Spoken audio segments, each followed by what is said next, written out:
Capital, la bolsa y la vida. Es el momento de acercarnos a los mercados financieros, tomar una buena perspectiva, leer correctamente las señales.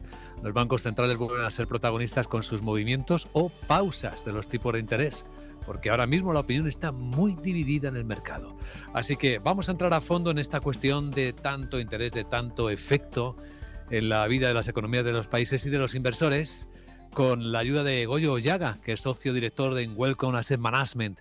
Goyo, ¿cómo estás? Muy buenos días y bienvenido a Capital Radio. Muy buenos días, un placer estar contigo, Luis Vicente. Es verdad que el mercado no está muy unánime, ¿no?, con la expectativa de qué van a seguir haciendo los bancos centrales para combatir la inflación. Sí, ahí realmente es donde está el debate, ¿no? Al final, con el tema de la inflación, nosotros pensamos que ya hemos alcanzado el pico. O sea, nosotros creemos que los bancos centrales, a partir de aquí, van a sentarse y esperar, bueno, los efectos de 18 meses de política monetaria muy agresiva, necesaria, pero muy agresiva, y ver los efectos que tienen, ¿no?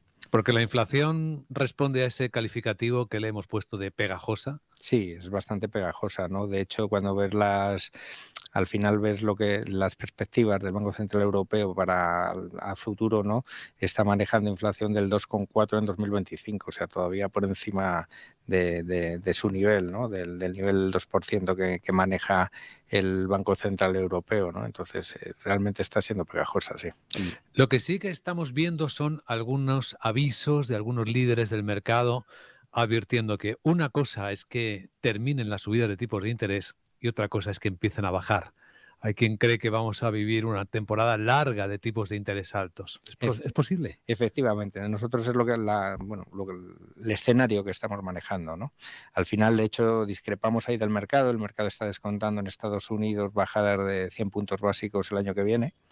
Nosotros la verdad es que no lo vemos, ¿no? No lo vemos porque al final, como comentaba, la inflación es pegajosa, sí que evidentemente doblamos el pico de inflación y está bajando, pero es pegajosa, y los bancos centrales pensamos que van a aguantar. Hay que tener en cuenta que la Reserva Federal, por ejemplo, pues tiene margen en el sentido del empleo, ¿no? Que al final la tasa de desempleo está en 3,8 y tiene vacantes sin cubrir por 8.800.000 puestos de trabajo, cuando lo normal son 5 o 6 millones de puestos de trabajo sin cubrir. No tiene prisa en bajar.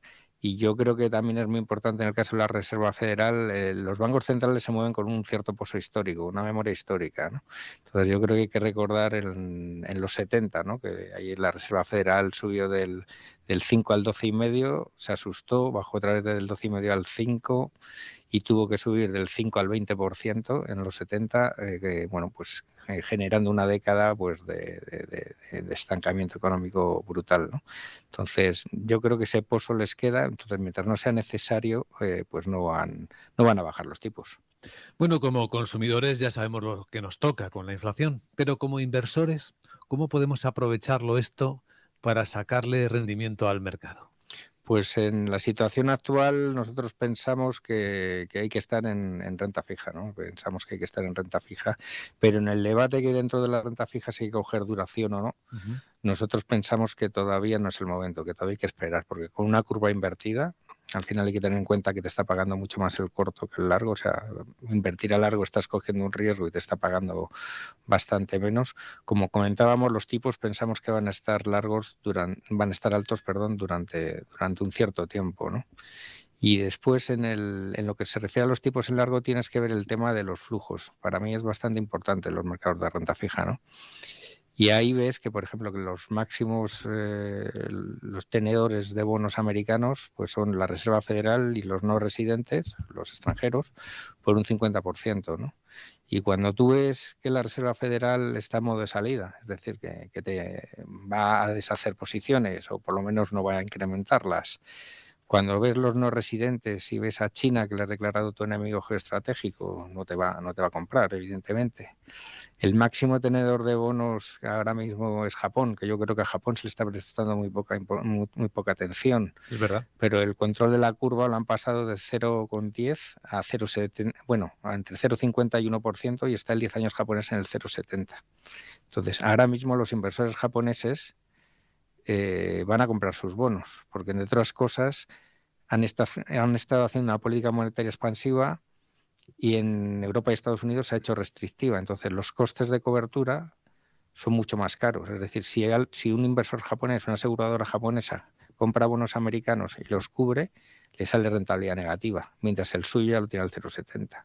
Entonces, al final te quedas con una situación donde no tienes compradores naturales y además con una situación de déficit público importante, con una emisión neta importante y con mucho más papel.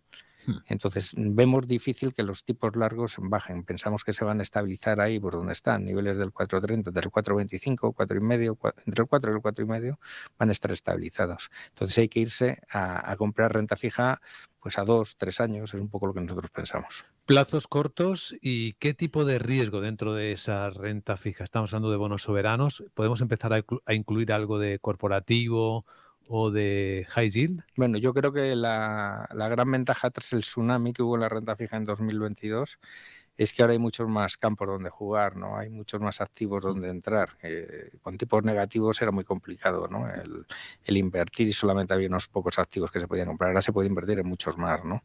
Entonces nosotros somos partidarios de hacer una mezcla de cartera entre deuda de gobierno, es decir, pues al final teniendo letras y eso al nivel de 3,70, 3,80, con deuda subordinada. O sea, nosotros seguimos prefiriendo comprar buenos emisores o emisores financieramente fuertes en la parte subordinada a comprar emisores menos fuertes en la parte senior. ¿Por qué? Porque evidentemente con el endurecimiento que está habiendo de las condiciones de crédito, es decir, vimos cifras del Banco Central Europeo. El crédito crecía en septiembre del año pasado al 6% y ahora está que en julio crecía a niveles del 1,5%. O sea, está siendo mucho más complicado obtener crédito, ¿no? Con tipos más altos, hay muchas compañías que vivían con tipos cero y que las tasas de default se van a incrementar, ¿no? Entonces, sobre el high yield preferimos entrar en deuda subordinada de emisores financieramente fuertes. ¿Y qué resultado le está dando a Welcome Management esta estrategia conforme a lo esperado? Esta estrategia la estamos implementando tanto en los mandatos de inversión directa, compramos los bonos en directo, como a través del fondo One Duración 03, que bueno, pues que la verdad es que llevamos un buen año, estamos en niveles de 2,90 en el año de rentabilidad y con una rentabilidad dentro de la cartera superior al 6%, ¿no? Un 6,5%. Entonces, bueno, pues ahí es donde la estamos implementando. ¿Cuándo debería revisarse esta estrategia? Esta estrategia, ahí habrá un momento en el que habrá que alargar duración, ¿no? Entonces, ahí hay que ver que hay dos tipos de duración distintas. Una cosa es la duración de tipos, que es la que comentábamos, que todavía no creemos que sea el momento de implementar, aunque llegará, pero todavía no es el momento. Estamos más cerca, evidentemente, que antes. Y otra es la duración de crédito, ¿no? La duración de crédito hay que implementarla en el momento en que se rompen los mercados. Es decir, desde la crisis financiera de 2008, las compañías se dieron cuenta que no podían depender de la financiación bancaria solo, emitieron mucho en mercado de capitales y los mercados de bonos se han multiplicado por 4. Y al mismo tiempo, para hacer los bancos más seguros, tomamos una medida que era cargar con mucho más consumo de capital o libros propios de los bancos. Entonces, hay mucho más papel y mucho menos dinero, porque normalmente la contrapartida en los mercados de renta fija te lo da las entidades financieras. Entonces, en los momentos en que hay alguna noticia y se rompe el mercado y hay un movimiento gordo de mercado, el mercado de renta fija privada se rompe, es mucho más frágil. Eso lo hemos visto en episodios en 2016, en 2018 y, como no, en la pandemia, 2020. Entonces, ahí si tú tienes bien estudiados los activos que quieres comprar, ahí es cuando realmente encuentras verdaderas ganas. Entonces, ahí es cuando hay que coger duración de crédito.